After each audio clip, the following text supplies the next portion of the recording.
Pent house సిరీస్‌లో ఈరోజు day 5 morning లేవగానే మొక్కలకు నీళ్లు పోసుకున్నా. బ్లాక్ కాఫీ పట్టుకొని ఇంక టెర్రస్ పైకెళ్ళి వ్యూని ఎంజాయ్ చేస్తూ తాగా. మన పెంట్ హౌస్ కింద మ్యాంగో ట్రీ ఒకటుంది. వ్యూ అయితే చాలా బాగుంది టెర్రస్ పైనుంచి. కిందకొస్తే కొరియర్ ఒకటొచ్చింది. దాన్ని అన్బాక్స్ చేసి చూస్తే మిర్రర్ ఉంది. ఇంక ఇది వాష్ బేసిన్ దగ్గర సెట్ చేద్దామని చెప్పి చేశా. ఈ మిర్రర్ ఎవరికైనా కావాలంటే లింక్ అని కామెంట్ చేయండి. నేనే డీఎం చేస్తా. ఫ్యూజ్ బోర్డ్‌కి, స్విచ్ బోర్డ్‌కి మధ్యన చిన్న స్పేస్ వచ్చింది. ఇంక అక్కడ ఏటి పెడదామా అని చూశాను. డంబిల్ స్టిక్కర్ అయితే పేస్ట్ చేశా. చాలా బాగొచ్చింది. ఈ స్టిక్కర్ డే 1 రోజు అన్బాక్స్ చేశా. ఈరోజు ఎలా అయినా సరే పేస్ట్ చేద్దామని చెప్పి స్టార్ట్ చేశా. లిటరల్లీ 2 అవర్స్ పట్టింది. అంత పజిల్‌లా ఉంది. అసలు మతిపోయింది.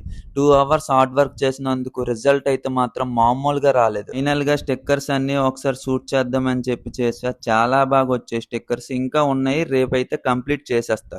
నిన్న చెప్పా కదా వీడియోలోని ట్రేస్ అని, అదే ఈ వుడెన్ ట్విస్ట్. మొత్తం సెట్ చేసి దానిపైన ప్లాంట్స్ అయితే పెట్టా. ఇంకా 3 బాక్సెస్ స్పేస్ ఉంది.